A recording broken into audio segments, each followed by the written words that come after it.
ionik untuk soal kali ini itu diminta untuk menentukan ikatan senyawa yang jenis ikatan senyawa yang dapat terionisasi sempurna dan contoh senyawanya apa. Untuk menentukannya kita bisa jelaskan dulu sekilas. Untuk ikatan secara umum itu akan ada dua, sebenarnya ada tiga biasanya. Pertama ion. Ion itu antara logam dan non logam. Yang kedua ikatan kovalen, di mana non logam dengan non logam. Satu lagi itu adalah ikatan logam, namanya aja ikatan logam, berarti dia logam dengan logam. Untuk informasi, logam itu apa, non logam itu apa? Untuk logam itu golongan 1A, 2A, aluminium, kemudian golongan B. Non logam berarti selain itu, non logam selain ini, selain yang logam, yaitu 3A, 4A, 5A, 6A, 7A, dan 8A.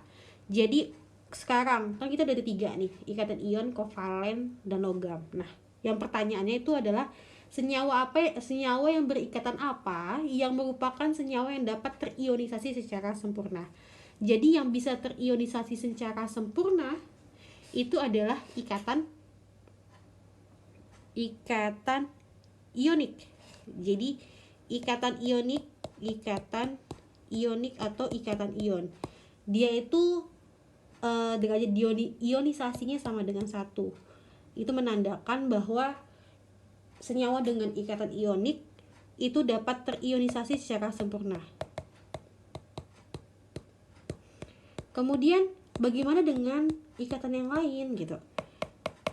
Ikatan kovalen misalnya, kita bahas yang secara umum aja, yaitu ionik sama kovalen. Nah, kovalen itu sendiri akan ada 2, polar dan non polar. Saya nulis non po, berarti non polar.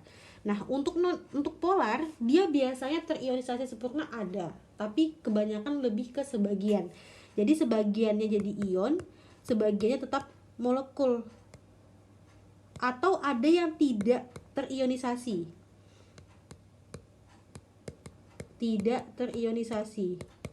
Kalau non polar itu fix tidak terionisasi, mau sebagian atau tidak sebagian. Nah, dapat disimpulkan bahwa senyawa yang berikatan apa yang dapat menghasilkan ionisasi secara sempurna? Jawaban itu adalah ikatan ion. Kemudian pertanyaan selanjutnya adalah contoh dari ikatan itu. Nah, untuk contoh sendiri, ikatan ion itu kan terdiri dari atau terbentuk dari logam dan non logam. Kita ambil contoh deh.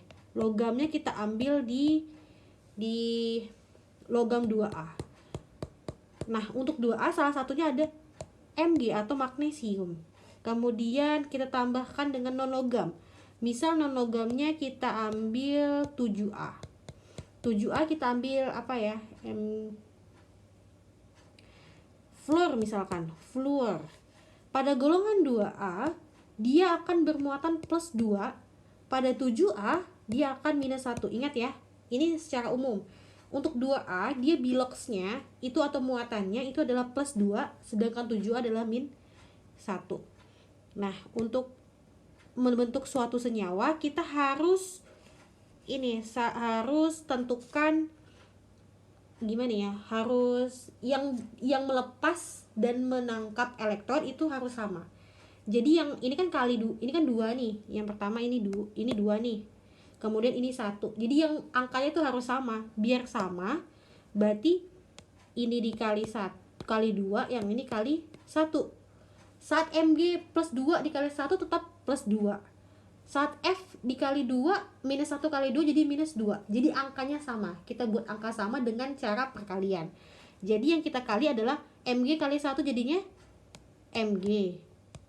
F kali 2 jadi F-nya ada 2. Mg F2.